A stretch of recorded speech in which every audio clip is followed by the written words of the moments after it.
Bonsoir, bonsoir. Heureux encore de vous retrouver ce soir.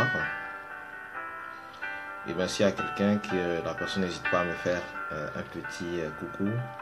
Hein, n'hésitez pas à me signifier votre présence, à me dire que vous êtes là, afin que voilà, je sache que vous êtes présent.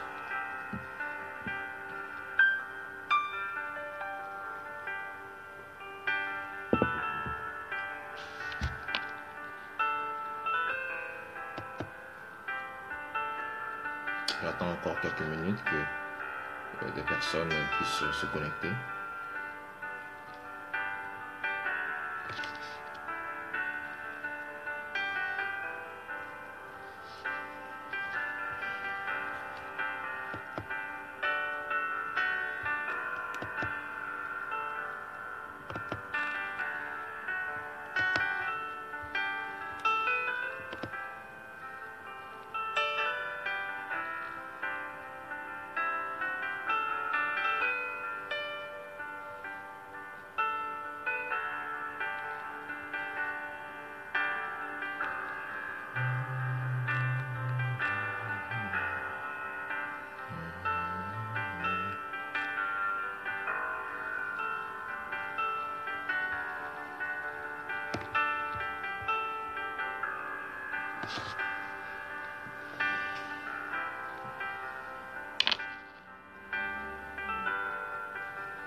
Alors, bonsoir à tous encore, bonsoir ou bonjour hein, pour les personnes qui me verront peut-être alors qu'il fera jour.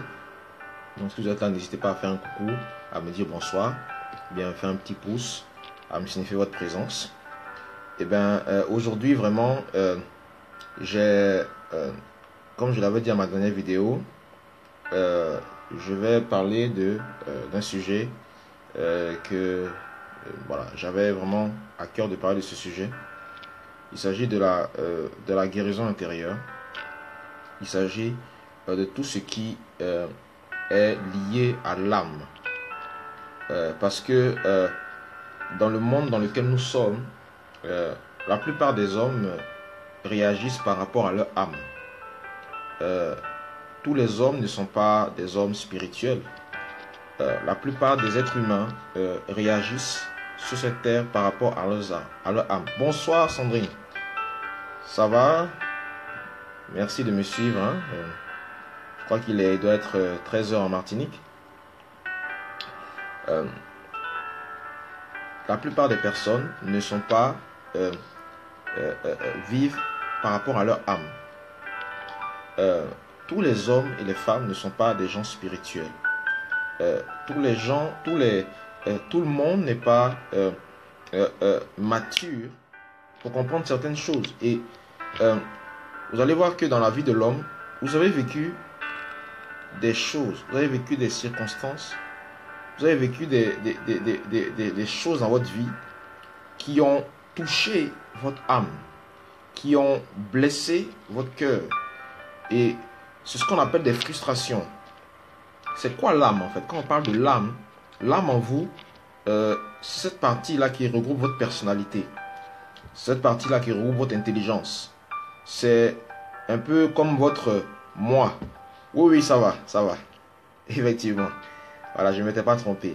Donc, c'est cette partie-là qui regroupe votre intelligence, votre personnalité, votre volonté, vos sentiments, vos émotions, c'est votre âme. Et la Bible dit que l'âme est dans le sang. Voilà, c'est la vie de l'homme en fait, c'est la vie de l'homme. Ouais. Et c'est une partie de l'homme qu'on peut-être ne voit pas, mais qui se manifeste par les attitudes que nous allons avoir. Quelqu'un qui est énervé, son corps va commencer à s'agiter, son corps va commencer à s'agiter, sa bouche va dire des choses, parce que son âme, cette entité-là qui est en lui, a été touchée. Oui. Donc l'homme, malheureusement, dans la vie, est blessé dans ses émotions, est bousculé dans ses sentiments. Aucun homme, je ne pense pas qu'il y ait un homme, un homme qui n'a pas été blessé dans ses émotions, qui n'a pas été touché, voilà, dans ses émotions. L'homme parfait, c'est Jésus-Christ. Mais tous les hommes, toutes les femmes ont vécu des blessures intérieures, ont vécu des frustrations, ont été frustrés, ont été blessés dans leur cœur, ont senti de l'injustice, ont senti que là, à ce moment en face de cette situation, n'avaient pas obtenu gain de cause. Donc la plupart des hommes, la plupart des femmes ont vécu ces choses. Donc personne ne peut dire non, voilà, moi, dans mon cœur, j'ai jamais vécu ça. Parce qu'une fois que vous êtes un être émotionnel, parce que l'homme c'est un être émotionnel, l'homme c'est un être aussi qui vit avec des émotions. Donc tant que vous avez des émotions, tant que vous avez des sentiments, tant que vous avez un cœur, eh bien naturellement vous êtes quelqu'un qui est susceptible, qui peut être blessé, qui peut être frustré dans ses émotions, qui peut être touché dans ses émotions, qui peut être touché donc dans son âme. Et beaucoup de personnes vont adopter une façon d'être, vont adopter des résolutions dès lors que leur âme a été blessée, dès lors que leur âme a été touchée, dès lors que leur âme a été heurtée. Et ils vont dire, voilà, dorénavant, eh bien, je prends la résolution de ne plus permettre ceci, ne plus permettre cela. Je prends la résolution de ne plus refaire telle chose. C'est parce que leur âme a été touchée, c'est parce que leur âme a été blessée que leur âme cherche à se guérir toute seule. Parce que l'âme a des mécanismes de protection. L'âme a des mécanismes de guérison qu'elle essaie de faire par ses propres forces. Mais le problème, c'est que ces mécanismes ne sont que des refoulements des blessures. C'est-à-dire que la blessure, elle est mise quelque part, elle est mise dans une bibliothèque et l'âme érige des barrières. L'âme érige des forteresses pour essayer de se protéger. C'est ça en fait la pseudo-guérison de l'âme. C'est-à-dire que la blessure n'est pas traitée. La blessure n'est pas guérie réellement. La blessure est mise dans un congélateur. Vous voyez dans le congélateur, quand on met quelque chose dans le congélateur, ça va se durcir. Ça va devenir comme inerte. Ça ne veut pas dire que c'est mort, c'est là, mais c'est inerte. Voilà, c'est inerte. Donc c'est ce que l'âme essaie de faire naturellement. Bonsoir Diane.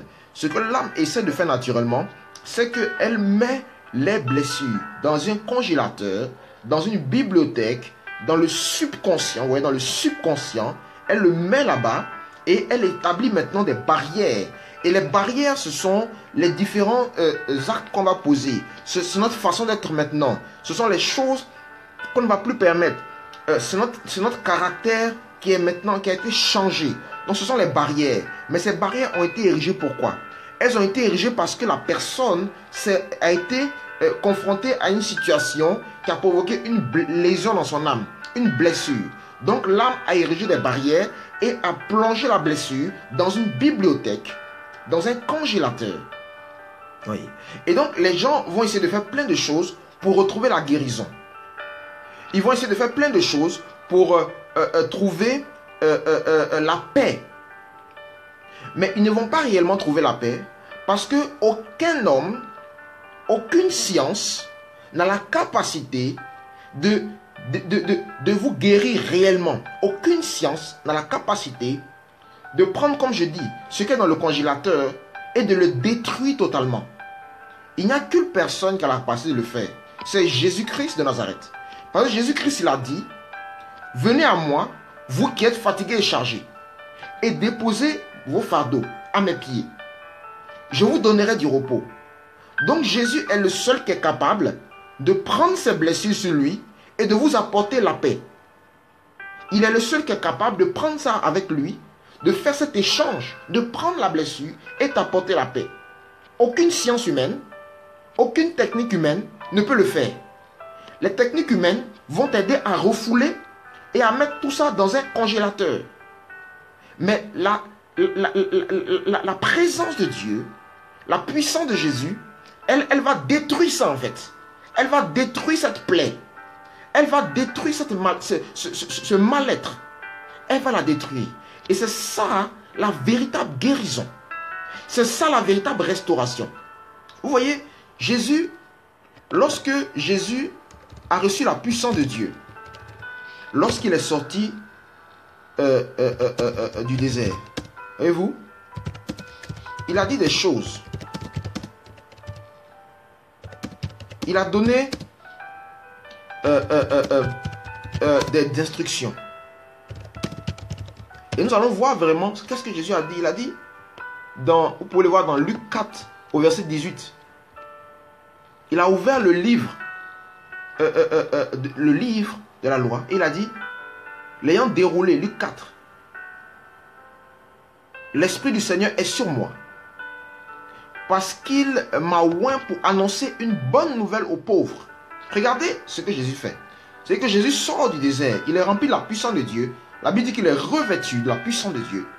Et donc, l'Esprit de Dieu tombe sur lui. Revêtu de cette puissance. L'Esprit est sur lui. Pourquoi? Pourquoi il a été oint? Pourquoi il a été revêtu? Pourquoi il a été revêtu? Parce qu'il doit annoncer la bonne nouvelle. Parce qu'il doit annoncer la bonne nouvelle aux pauvres. Et ensuite, il dit que il a été envoyé pour guérir ceux qui ont le cœur brisé, pour proclamer aux captifs la délivrance et aux aveugles le recouvrement de la vue, pour envoyer libres les opprimés et pour annoncer une année de grâce de la part du Seigneur. Luc 4, 18. Vous voyez? Donc Jésus, lorsque Jésus commence son ministère, commence son programme dans son ministère, il dit voilà pourquoi Dieu l'a oint. Donc Dieu l'a oint pour annoncer la bonne nouvelle. La bonne nouvelle du royaume de Dieu. Et Dieu aussi l'a oint. Deuxième chose, pour guérir ceux qui ont le cœur brisé. Donc Jésus est conscient que les hommes sont blessés. Jésus est conscient que les hommes sont dans des situations où leurs cœurs sont dans l'affliction. Leurs cœurs sont blessés. Leurs cœurs sont brisés. Donc vous voyez comment c'est important pour la deuxième chose que Jésus dit. La deuxième chose qu'il dit, c'est que Dieu l'a oint pour guérir ceux qui ont le cœur brisé. Avant de libérer les captifs des démons, avant de faire des miracles, que les paralytiques se lèvent, il dit d'abord, il a été oint pour guérir ceux qui ont le cœur brisé. Donc Jésus est conscient de l'importance de la restauration d'une âme pour que quelqu'un puisse réellement marcher dans la volonté de Dieu. Il en fait une priorité. Et dans le monde, trop de personnes marchent avec des fardeaux, marchent avec des poids dans le cœur, marchent avec des douleurs, marchent avec des complexes, marchent avec des blessures, marchent avec des frustrations qui datent même depuis leur enfance. Jésus est conscient que quelqu'un qui n'a pas le cœur restauré ne peut pas véritablement être quelqu'un de productif. Il est conscient que quelqu'un qui n'est pas restauré aura du mal à comprendre beaucoup de choses. Quelqu'un qui n'est pas restauré ne va même pas croire en lui-même. Quelqu'un qui n'est pas restauré aura du mal à faire confiance aux gens. Quelqu'un qui n'est pas restauré ne pourra même pas bien servir le Seigneur. C'est terrible. Vous vous rendez compte? Quelqu'un qui n'est pas bien restauré, quelqu'un qui n'est pas guéri, ne sera pas un vase utile entre les mains de Dieu. Parce que son cœur est rempli d'amertume. Son cœur est rempli d'acide. Son cœur est rempli de choses mauvaises, de choses amères. Comment sera-t-il un vase d'honneur pour le Seigneur? Donc là, vous réalisez l'importance de ne pas jouer avec les choses de l'âme. C'est vrai que nous servons Dieu avec notre esprit. Nous sommes des esprits. Mais nous avons une âme. Et beaucoup de choses se passent dans l'âme. Il faut que l'âme soit nettoyée. Il faut que l'âme soit restaurée pour qu'elle puisse bien recevoir les directives de l'esprit. Pour qu'elle puisse bien recevoir la vie de Dieu. Il faut que l'âme, qui est cette connexion entre l'esprit et la chair. Parce que tu as un esprit qui a une âme et qui vit dans un corps. Donc il faut que ton âme soit bien restaurée, parce que c'est dans ton âme que tu vas donner une parole à quelqu'un. Tu la reçois de l'esprit, elle vient dans ton âme et tu la donnes. C'est dans ton âme que tu vas prendre telle décision. Même si tu l'as reçue dans l'esprit, ça va se passer dans ton âme pour la mettre en application. Et si ton âme n'est pas bien guérie, si ton âme est malade, elle va mal interpréter le langage de Dieu. Elle va mal interpréter la volonté de Dieu. C'est pour cela que Dieu dit que soyez renouvelés dans votre intelligence pour discerner la volonté. Parce que si quelqu'un n'est pas renouvelé, il ne va pas comprendre la volonté de Dieu. Même si Dieu lui parle, il ne va rien comprendre. Il ne va rien comprendre. La guérison de ton âme est nécessaire. Elle est indispensable. Je dis bien, elle est indispensable. Elle est indispensable. Vous voyez? Et c'est ça aujourd'hui que beaucoup de personnes fuient quand on parle de guérison de l'âme. D'autres disent, c'est trop dur, ça me fait trop mal, je ne veux pas en parler, je ne veux pas rester sur ça, je ne veux pas parler de ça, c'est le passé. Mais à un moment donné, il faut parler de ces choses. Il faut accepter de crever l'abcès.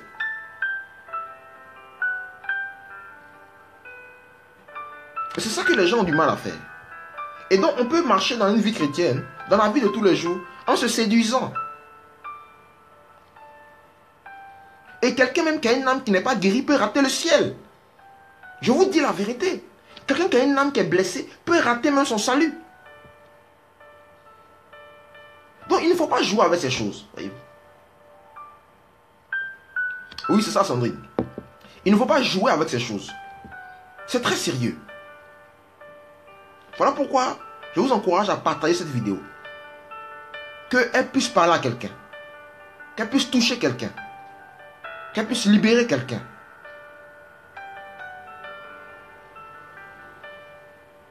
Beaucoup de gens marchent dans la vie avec une âme blessée et ont des convictions d'une âme blessée.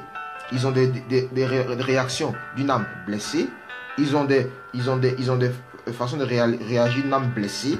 Ils se mettent dans des relations parce qu'ils sont blessés. Ils attirent des personnes parce qu'ils sont blessés.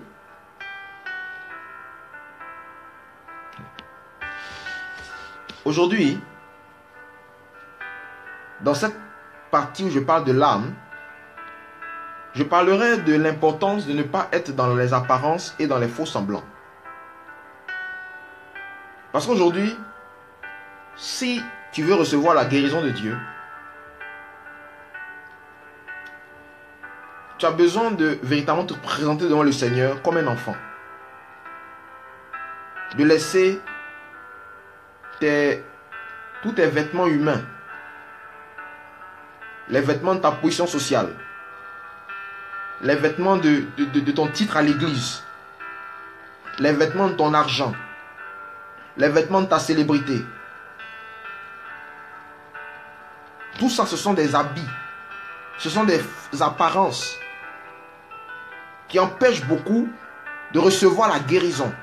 Parce que les gens ne sont pas honnêtes avec eux-mêmes. Et nous allons voir une histoire dans la Bible. C'est l'histoire de Naaman. Dans le livre de 2 Rois au chapitre 5.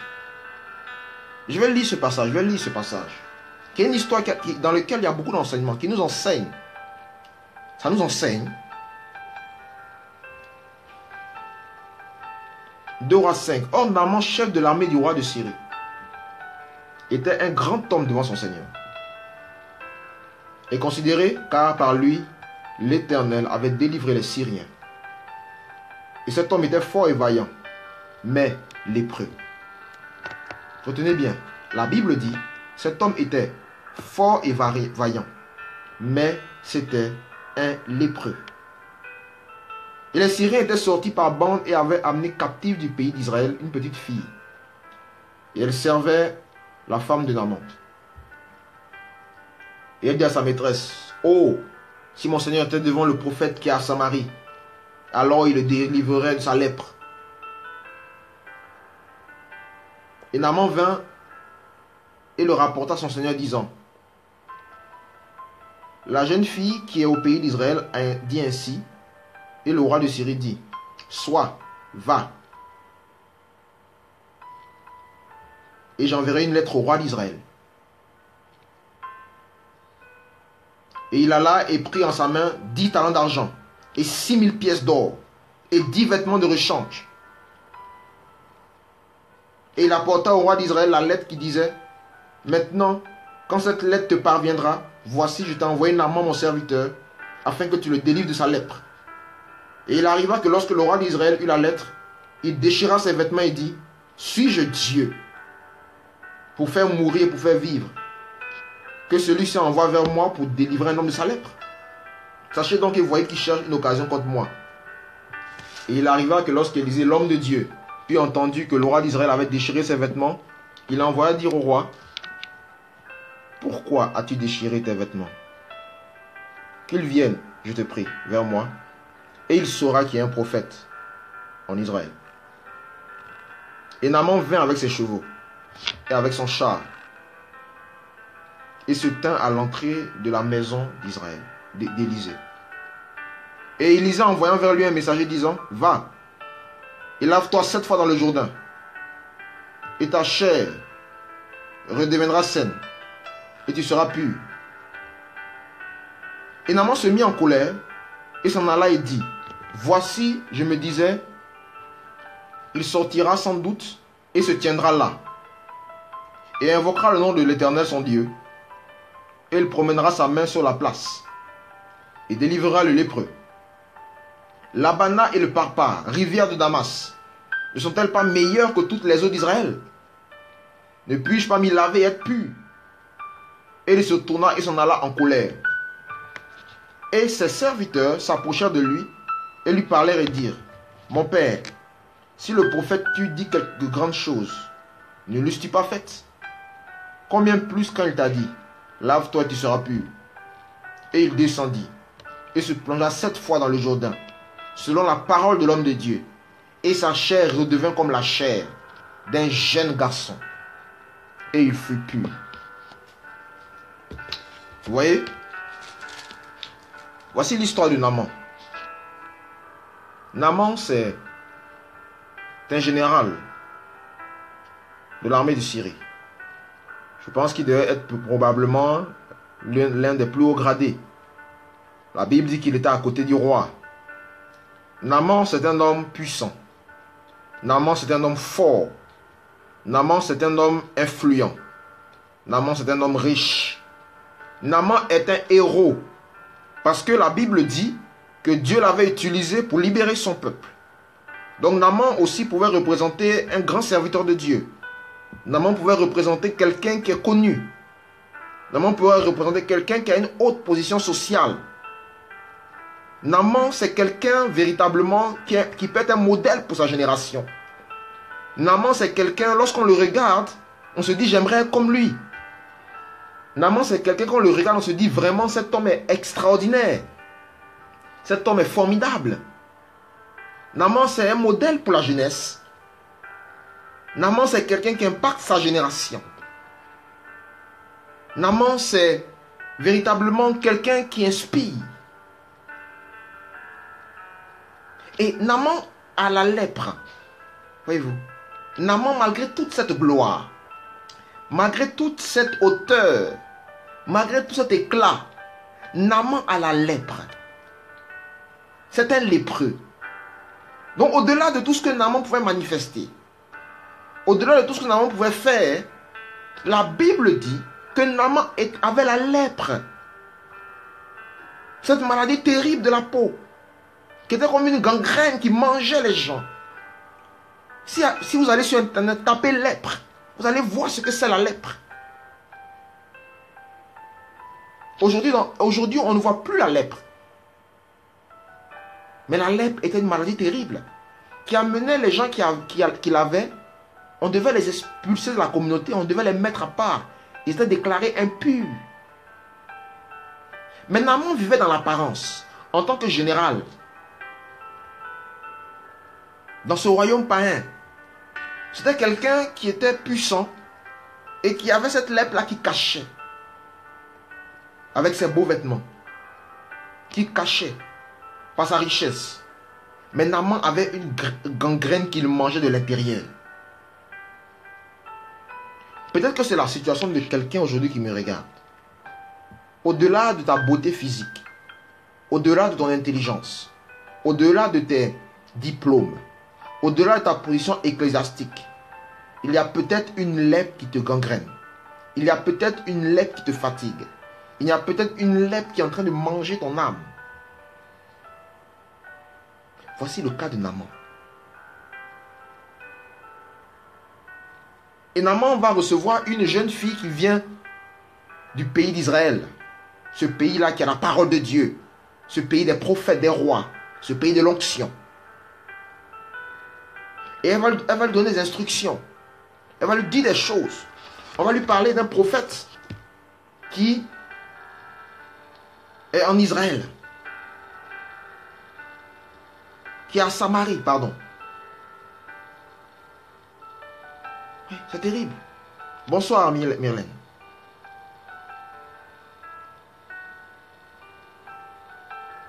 D'un prophète de Dieu qui était à Samarie. Mais Élisée, c'est un prophète du Seigneur. C'est un prophète de Dieu. On lui parle de ce prophète. Et on lui dit, si tu pouvais voir ce prophète, certainement que tu allais recevoir quelque chose, une guérison. Il te délivrerait.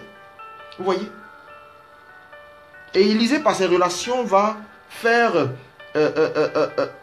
en sorte que le roi d'Israël reçoive une lettre de recommandation.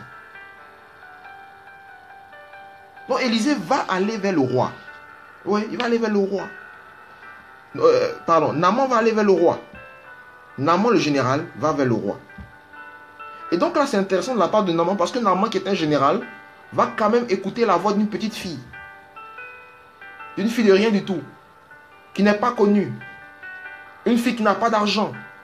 Une fille qui vient d'un pays lointain. Qui est amenée captive. Et c'est ça aujourd'hui le problème des faux semblants. C'est que nous sommes tellement dans notre orgueil, notre façon de voir les choses, qu'il y a des gens qui nous parlent qui peuvent être des voix de Dieu, que nous n'écoutons pas.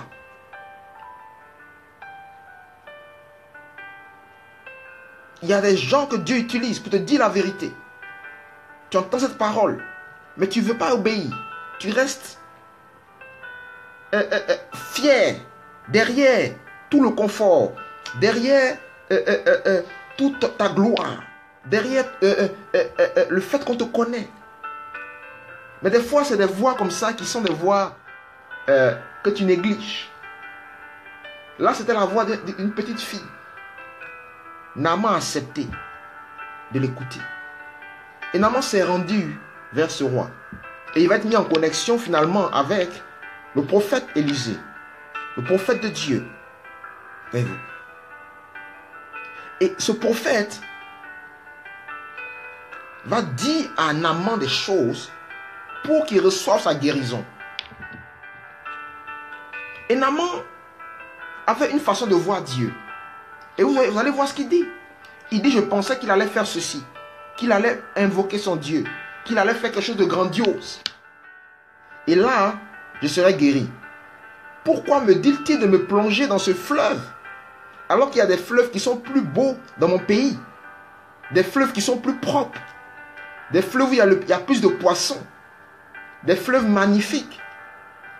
Dans ce fleuve, qui pour lui était comme un fleuve minable, pourquoi dois-je me plonger dans ce fleuve? Et c'est ça le problème des fois. Lorsqu'il y a trop d'apparence. C'est que c'est qu'à un moment donné, si tu acceptes d'écouter le Seigneur, tu dois être prêt à ce que Dieu te guérisse comme il veut. Comme je me le dis souvent, Dieu n'est pas notre pote. Dieu fait ce qu'il veut. Peut-être que tu t'attends à ce qu'un grand prophète vienne prier pour toi. Tu t'attends à recevoir ta guérison dans une grande conférence. Tu t'attends à faire 50 jours de jeûne et prière. Mais la guérison de Dieu, elle est simple. Et elle vient de sa souveraineté. Naaman, lui, le général. Lui, l'homme puissant. Lui, l'homme est connu. Lui, l'homme véritablement qui avait de l'impact.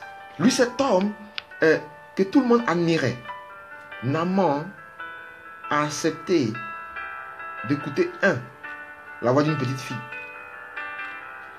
Et Naaman a dû accepter cette humiliation pour lui, de se déshabiller, d'aller dans un fleuve et de se plonger 7 fois dans un fleuve qu'il méprisait. Et aujourd'hui, dans cette vidéo, dans ce live, j'aimerais encourager quelqu'un à quitter les faux semblants, à quitter ces apparences. Parce que ces apparences t'empêchent de recevoir ton miracle. Tes apparences t'empêchent de recevoir ce que Dieu a prévu pour toi. Ton orgueil t'empêche de recevoir ce que Dieu a prévu pour toi.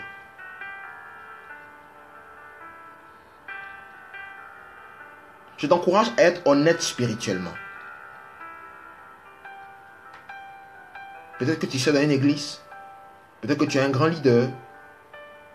Peut-être que tu es une femme d'influence. Peut-être que quand tout le monde te regarde, tout le monde se dit, j'aimerais être comme elle. J'aimerais lui ressembler. J'aimerais... c'est un modèle pour moi. Cette femme est tellement forte. Elle a supporté tellement de choses. Cet homme est tellement fort. Il a pardonné à tellement de gens.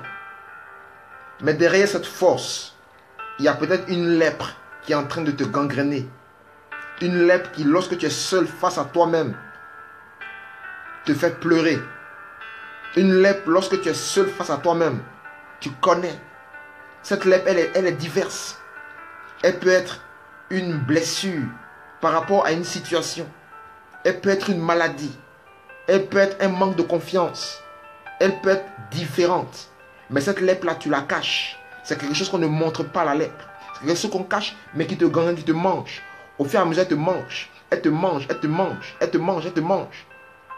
Et si tu ne fais pas attention, un jour, tu vas manifester un caractère qui va étonner tout le monde. Tu vas faire une crise.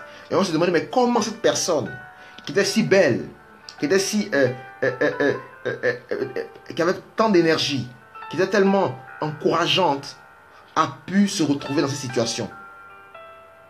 Tu vas te retrouver dans l'extrême. Et on ne va rien comprendre. Ça va choquer le monde. Ça va choquer ceux qui sont avec toi. Ça va choquer les gens qui croyaient en toi. Pourquoi? Parce que tu n'as pas accepté de soigner cette lèpre.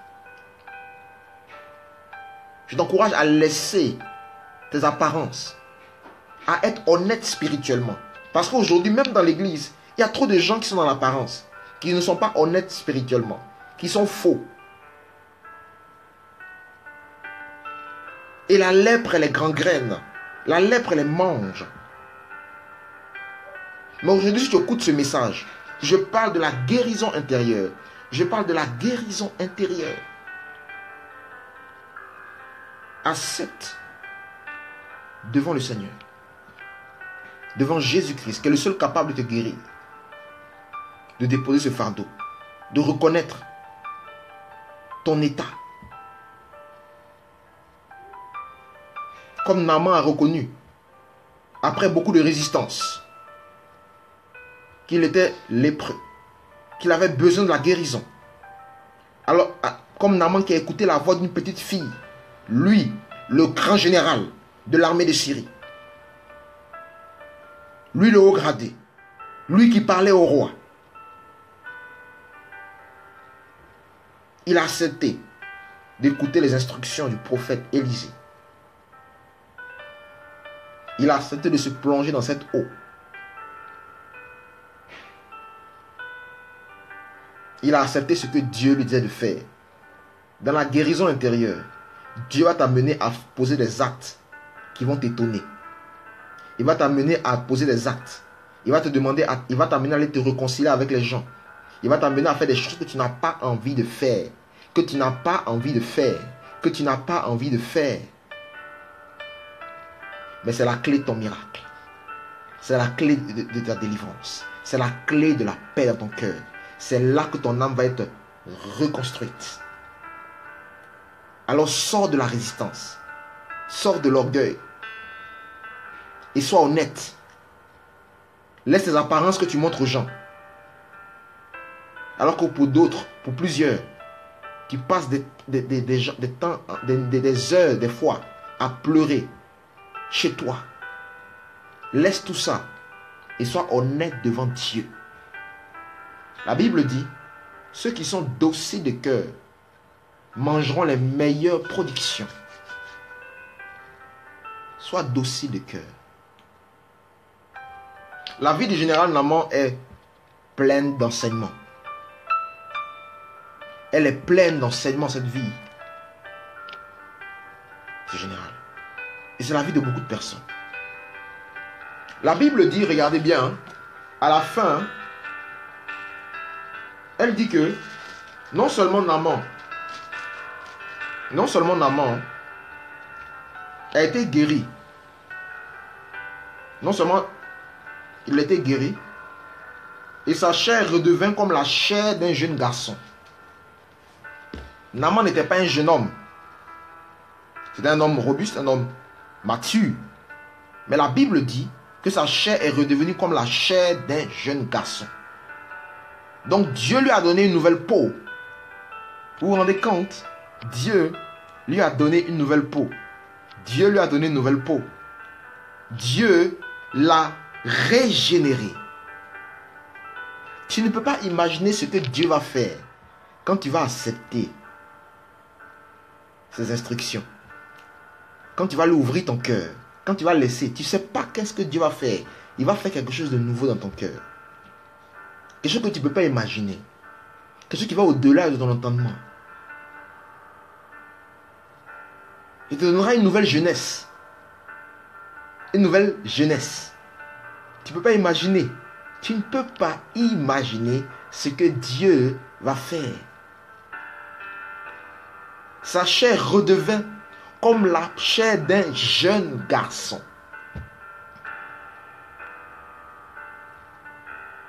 C'est puissant. C'est glorieux.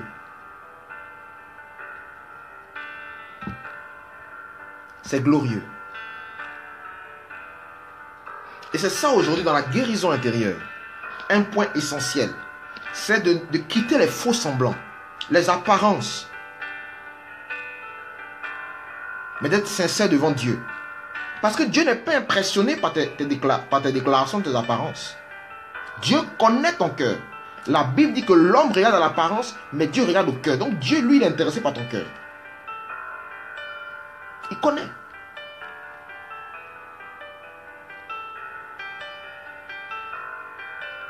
Il sait que tu peux servir à l'église et ne même pas avoir confiance en toi. Il sait que tu peux être dans une relation et garder des choses en toi. Il connaît ton cœur. Il connaît ton cœur. Bonsoir alors. Il sait. Il sait. Il sait que tu ne t'es pas remis de cette rupture sentimentale il y a peut-être 10 ans. Il est au courant de ça, Dieu. Maintenant, tu déclares que tu es guéri. Mais Dieu sait que ce n'est pas encore ça. Il le sait. Il connaît tes peurs. Donc, il te demande simplement d'être honnête devant lui. Et ce n'est pas un péché d'être honnête devant Dieu. Ce n'est pas de l'incrédulité, c'est l'honnêteté spirituelle. C'est ton père, tu es son fils, tu lui dis la vérité.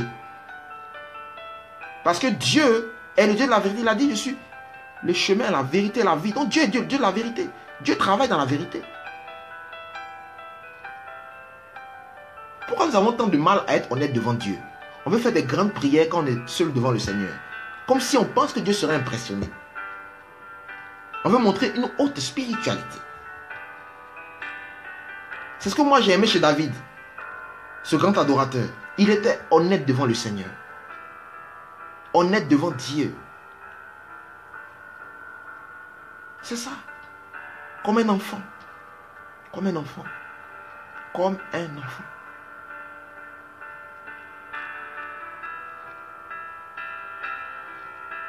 Ce soir, c'est vraiment cette parole que je voulais vous apporter.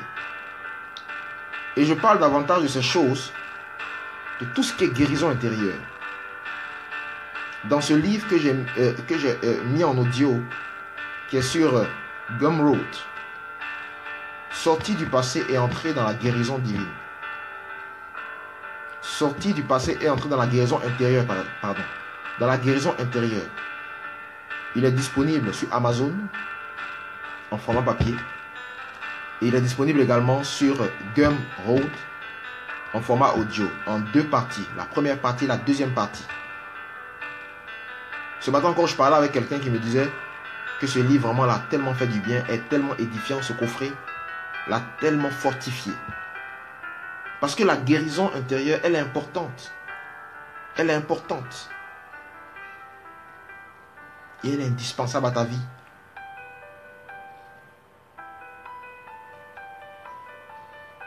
C'est un élément important.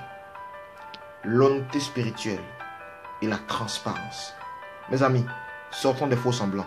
Soyons honnêtes devant le Seigneur. Et Dieu nous montrera sa puissance. Il nous montrera sa puissance. Il nous montrera sa puissance. Je vous le dis, il nous montrera sa puissance. Alors je vous remercie de m'avoir suivi.